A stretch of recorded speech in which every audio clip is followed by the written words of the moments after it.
That sound, it is the Unfiltered Band. That means, yes, another episode of Unfiltered coming your way right here, right now. This will officially go down as episode number 299 in your scorecards. You could jump on board 24/7, 365 onto the Unfiltered Revolution. It is easy. Apple, Spotify, everywhere you get your podcasts. You can go to the artist formerly known as Twitter, X if you will, at Casey Stern. Hop up to the tippy top end of the bio. Get over to the YouTube channel. Get over to Instagram. In both cases, Unfiltered with Casey Stern. It is good to have you, and thank you to the Unfiltered Band and to you wherever you may be watching or listening.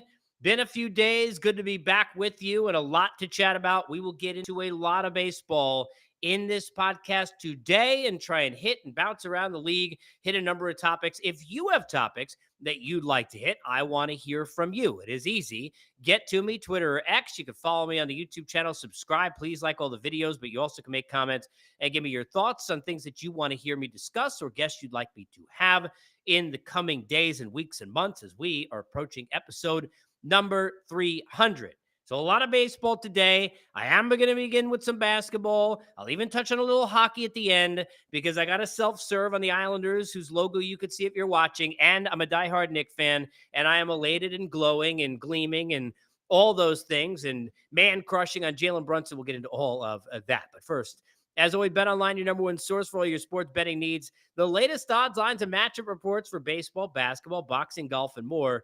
BetOnline continues to be the fastest and easiest way to get your wagers. Live casino and card games, they're all available right now from your phone. So get over to the website or your mobile device, sign up today, get in on all the action, and remember to use the promo code BELIEVE. It's BLEAV. You'll get a 50% welcome bonus on your first deposit. It is BetOnline, where the game starts as I get started here. 47 points for Jalen Brunson. Just let that sink in. Knicks one win away from knocking out Embiid and his tears and the Sixers. Jalen Brunson, a guy who should have been more of a viable than many MVP candidate, used to have a vote for that. I don't anymore. I cannot help, but I would have helped and at least told you he should be in the top handful for sure of candidates around the National Basketball Association. The year he has had, the amount of haters, the amount of people who came out and said, and look, when he signed this deal, I thought a little bit of an overpay, but an overpay you had to make. You go back to previous episodes of this podcast, and I said, an overpay, but an overpay you got to make. And a guy who clearly was going to be that New York guy, that mentality reminded me a lot of the Mark Jackson mentality that this team has been missing in terms of running the point for many, many years. No offense to Charlie Ward and everybody else in between. But he has exceeded. He has just expelled all notions that he was not going to be a star, that he's too small, that he can't be a 1-1, that he can't be that number one option on a winning team. What he did in this game and has done all season, but in this game specifically, in Game 4 of this series, in hostile territory, in one of the louder environments in the league, with those MVP chants, how sweet those were from Knick fans. 47 points. Just absolute insanity. And deserves all the accolades and all the credit you could possibly shower onto this dude. No matter how far they make it into the postseason, he has answered all questions. He has become the face of a franchise that is right now in the best state that it has been in since 1999. Remember, party like it's 1999? Right now, if you're a Knick fan, you are partying like it is 1999. And by the way, and I'm old, that's a long time ago. Do the math, 25 freaking years ago. What a stud. And love as well, by the way, for OG, for Josh Hart. 0 for 7 from the field, but 15 plus rebounds, 3 blocks, all the hustle plays, that block late in the game in the fourth quarter on that closeout on 3. I mean, the Knick mentality and the toughness in the 90s is back. It's back. Dante, back. Hart, back. Brunson, back. OG, it's back. Achua, it's back. Tibbs, it is back. And the Knicks are back. Do I think they're going to win the championship? No. I hope they do. They don't even have you, mind you, Julius Randle, although seemingly, well, a different team. They may be even better without him, which is a different problem moving forward. But they are back. And they are a force to be reckoned with. They are mentally tough. They're going to be tough to beat in their own building, which is clearly a big thing in the playoffs. Get wins on the road. Going to be difficult to do against this basketball team, and give them the credit. Give them the love. Get fired up. And Jalen Brunson, you are a dude. Hello. 47 points. 47. Just a little note before I get to the baseball. We're going to do a lot of baseball here. And welcome back to Unfiltered, episode 299. Appreciate you being with us. Apple, Spotify, everywhere get your podcast. Please like, subscribe. Do the same thing if you're on the YouTube channel. If you're not there, do yourself a favor. Pause this right now. Go to your phone, wherever you are. Add Unfiltered with Casey Stern. Give it a like, subscribe. Get all the videos, all the content. Now almost 300 episodes in. All sorts of guests, including, as of recent, likes of Rex Chapman and Eric Hosmer and Ariel Helwani and Mark Feinsand and Jim Duquette, and the list goes on and on and on. The Dusty Bakers and Todd Fraziers and Matt Hollidays and many, many more. Note about my Islanders. Feel bad for Ilya Sorokin. He will figure it out. It's a long-term contract. Feel good for this team that they were able to fight through and win that game in double OT yesterday. As I sat there watching that, just hoping that they would survive, and survive is what they did. Thankful for Barzal stepping up, Matty and Barzy with the 2 goals, one early to tie it at 1, and then the goal off the deflection. How about Kyle McLean and how well he has played? And look, Patrick Waugh moving forward. This roster needs changes. This roster is not perfect, but give the Islanders credit. I will do way deeper dive in this when their season officially ends, which likely will be in Game 5, but let's hope it's not. Either way, we will do that in a different pod. Let's talk some baseball. What have we learned? I'm going to do a lot of these this week on kind of what are we learning in April. First month of a baseball season, people covering the sport over 20 years. You learn a lot. You can't win it in April, but you can lose it in April, right? You also can lose your mind in April, right? If you're a baseball fan, you know all about that. And I'm not just talking about if you're a fan of the Chicago White Sox or the Miami Marlins or the way the Houston Astros have played in this year. It is every year. It is every team. It is every time you can lose your mind. It's the heebie-jeebies, and you got them. It is like you're in a toxic relationship with your baseball team in April every year, and I get it, and I feel it, and I've been there, and I'm there now with these Metropolitans myself. By the way, thank you, Mark Vientos. Game over 500 as we sit here, and I do this on a Sunday, the 28th. And by the way, happy belated to my daughter Hannah, who turned 7 yesterday. My son Lucas will turn 10 on Tuesday. Blessings in my life. Not to say that Haley is not. She will also have a birthday on May 17th, but we'll save that for that. But I understand the toxic nature of the relationship with the team that you root for in this sport, because I love this sport, and I've loved this sport since I was 5 years old. So I get it. I get it. But what do we learn? The first thing we need to learn is patience. I mean, even the Yankees sit there, win today, back in first place. They're 19-10 in the American League East. You got people freaking out about the Yankees after the great start and not realizing when you look as a whole, 19-10, first place, no Garrett Cole, no problem yet. The performances that they've been able to get out of the Nestors and the Stromans and the rest of that rotation, the way that Soto has played, and the fact that they've done it not only without Garrett Cole, but they've done it with this version of Aaron Judge, who, by the way, there's nothing wrong with. And I'm not saying that because he homered today. I'm saying that because this is what happens every year to certain players. It is a long baseball season. Okay? You can have a game, you throw 4 picks in the NFL, and all of a sudden you sit there 16 weeks, things are good. But then how many baseball games is that? You go ahead and do the math and dissect it. In April, not too many NFL weeks. You can have a couple of bad games in baseball, but they can't be at the beginning and they can't be at the end, because that's when we notice. If you're doing your fantasy football drafts or you're out there for Labor Day weekend, you're bringing the kids out to Long Beach Island or wherever. I don't know why I shouted that out randomly, but wherever. And that's where you're going. And by the way, God bless you, great place. But wherever you are, right? I mean, you're unless you're in that mode where you're sitting there and you're really honing in, that's beginning of the season, trade deadline, end of the season, we forget. But there's nothing wrong with Aaron Judge. If Aaron Judge is healthy, there's nothing wrong with Aaron Judge. And by the way, there's nothing wrong with Aaron Judge. He will be fine. Yankee fans booing him is stupid. I mean, I'm not going to get into that. I'm not getting angry today about anything. And I'm not getting angry about that. Well, maybe not. I got to get to umpiring later, so maybe one thing. But outside of that, it's like you cannot sit there and not understand that you look at the back of a baseball card, you see a year. Now, you can go in and delve into months. You got lots of players that have had bad Aprils. You got lots of players that have been second half players, have bad starts over first half of seasons. It doesn't matter. As Aaron Judge pointed out yesterday, Saturday now at this point, if you want to go read, make quotes about it, you have to get in booed. He's like, he had bad Aprils before. He's not afraid. If he's not afraid, I'm not afraid. You know, if I could change, you could change. We all could change. Aaron Judge doesn't need to change. He will be fine. Judge and jury are out, and they already been in and booked on Aaron Judge. He is fine. And the Yankees are in first place, 19-10. We've learned about the Yankees. We learned Jackson Holliday not ready yet. Orioles sitting okay at 17-10, certainly in a good place, but Jackson Holliday only a couple singles, 2 walks and 36 appearances, and 0.59 batting average. That's not good, and people are going to freak out about that. And guess what? This is a good lesson for a 20-year-old kid. He is 20 years old. He got all the talent in the world, and for a lot of guys, when they come up, it doesn't happen automatically.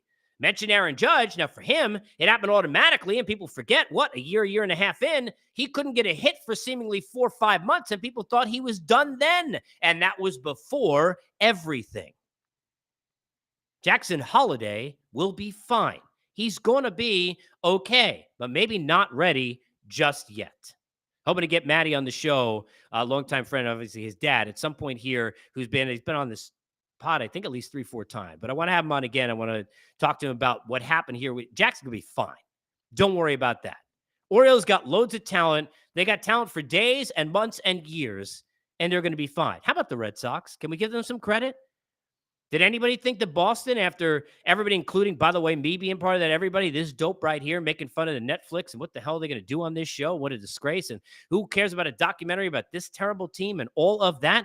And, they're not great, but for them to be 15 games, in the win column and 13, the loss column at this point in April, after what we thought for them to pitched at times, the way in stretches, especially the first couple weeks to open the season, you're getting more in that division. I mean, come on. They're right in the thick of things. If you're a Red Sox fan, you got to be elated. And by the way, a lot of that has to do with your manager, AC Alex Cora, who, by the way, could be gone at the end of the year. Hello. But you got to be impressed. And that's, by the way, only an inkling of a lot of teams that have impressed and been better than we thought. Now, I don't know how bad we thought the White Sox would be, but they're as bad can be. And, by the way, how Tommy Pham was sitting out there forever, I don't know, but he's done a nice job with them, gotten 3 wins in a row. They're back on the horse. They started 3-22, and 6-22 looks better than that. There's 77 runs in a hole, negative 77 run differential, which is nuts to have at any point in the season, let alone only 28 games in. But kudos to the players inside that room. If not for, obviously, Grifol as well, but and the coaching staff, who certainly has a lot of sleepless nights. But kudos to them winning 3 in a row and trying to finish out April on a high after what was a terrible start. But you know what we learned in the AL Central? You know what we learned in the NL Central? That certain teams who have that culture, it's not about one person anymore. It's built and it is ingrained. And it may come from certain people. In Cleveland, it may come from Terry Francona and from Chris Antonetti, who is still there. And from the Brewers, it may come from David Stearns, who's now in New York. It may come from Craig Counsell, who's now in Chicago, but it is still there. Because to sit there and have the Cleveland Guardians at 19-9 in first place in the AL Central, and have the Brewers tied for first in the NL Central at 17-10. Do the math. The combined 36-19 did that on the fly. Hello, must be episode 299. Give a lot of credit to what these teams have built. And it doesn't mean that they don't know what's on their trail. Detroit, Kansas City, how about the way Bobby Witt Jr. is playing? The Cubs and Imanaga, whose start has been Cy Young-like and brilliant. They know what's coming. But they are saying, we're not going away quietly into the night, as they said, an Independence Day, right? They're not going to disappear. If you're a fan of these two teams, I want to hear from you, because you got to be jacked up, because everybody was saying, it's over now. Yeah, Murphy, Vogt. Okay, these are good picks. And all right, yeah, it's fine. And, you know, it's still got some nice pieces, but neither of these teams really get hit enough. Shane Bieber went down. Did I mention Shane Bieber went down? Does it ever matter? Now, when Terry Francona, when Tito was there, we used to say that. Well, it never seems to matter who he loses. Oh, Lindor's gone. The year Brantley was hurt and just cheering on the sideline. They're in the World Series. Might never seem to matter. But Tito's there. Well, he's not there anymore. That culture, though, is still there.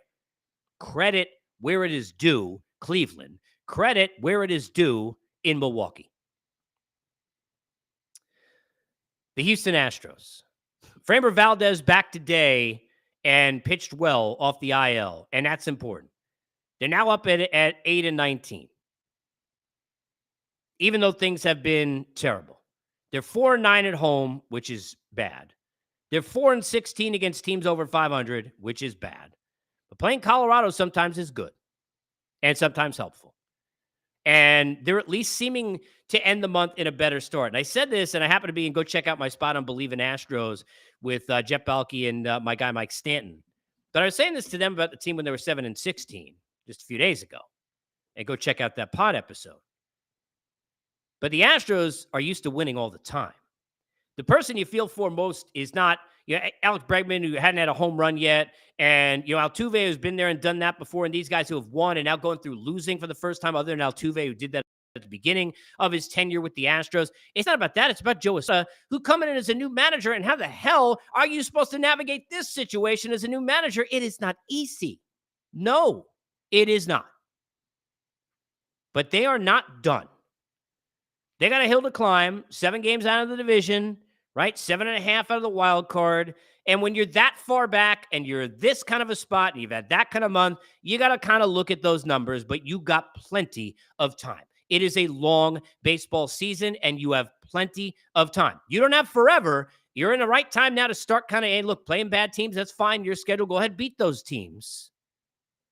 But the Astros are not done yet. They got plenty of time to fix this thing.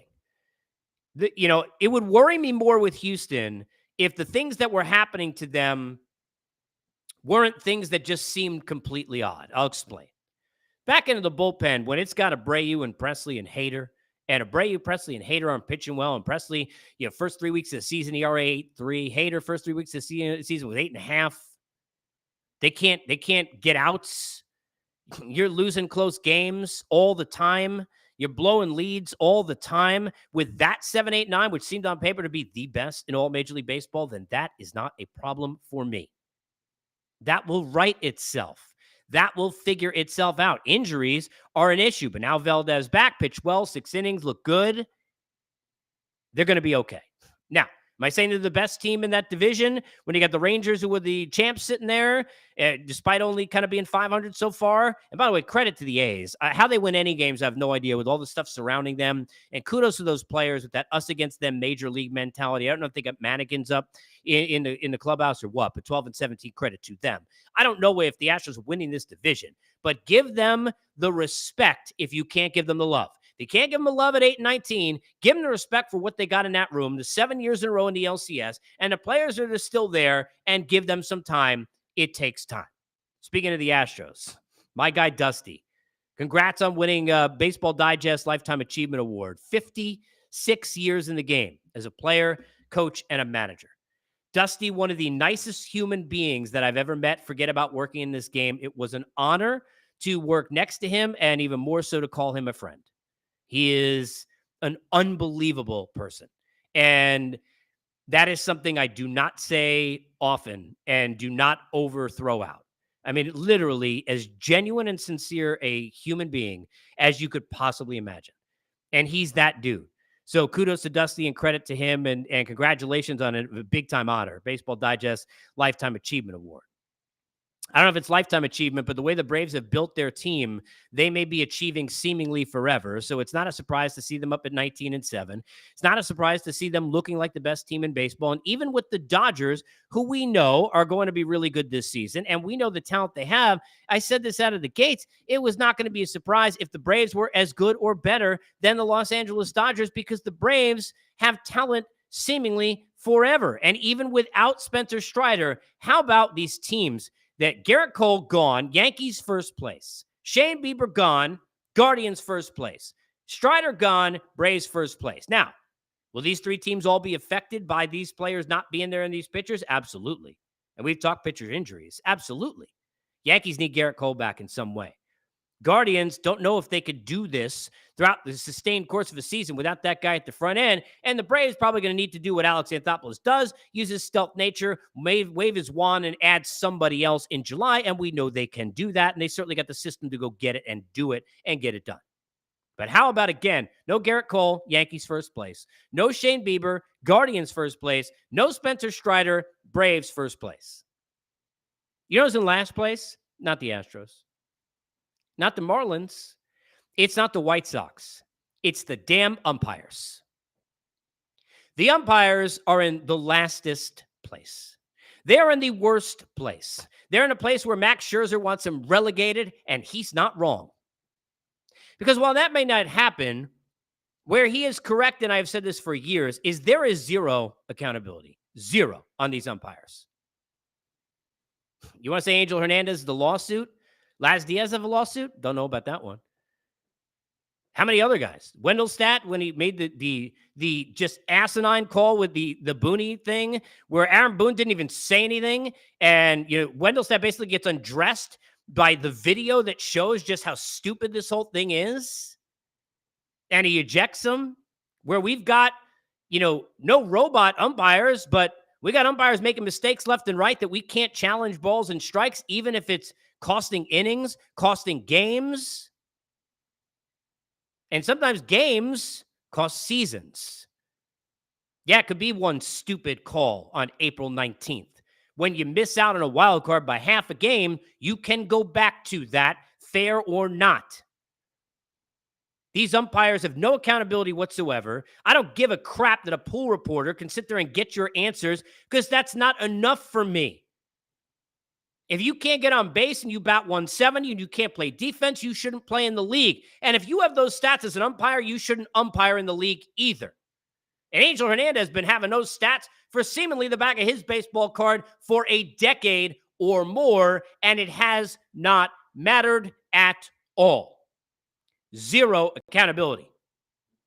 The umpires are in last place. This is hopefully the first place you come talk some baseball, at least one of them, and other sports. We hit all those other things as well. Unfiltered will continue, episode 300 coming up, guests this week, and more. You can get to us a number of ways. Apple, Spotify, everywhere you get your podcasts. If you're there already, go to the YouTube channel now, add Unfiltered with Casey Stern, subscribe, go watch all the videos and the content, and there's exclusive stuff there. Also on Instagram, where we're kind of new, like Tom on MySpace being the only friend. I think got 137 at this point, but we've only been on there in a few days. So tell your friends and get on there, Unfiltered with Casey Stern. And of course, where most of you are following, and that is on Twitter or X at Casey Stern. Please give likes to the videos. Let us know how you feel. Give me your comments along the way. Biggest comment of all. And that is, sports are a great thing. They are a great thing because they're an escape for all of us. No matter what is going on in your life, whether it's good or bad, whether it's unexpected in the good or unexpected in the bad, they're always there for you. They're there to drive you nuts.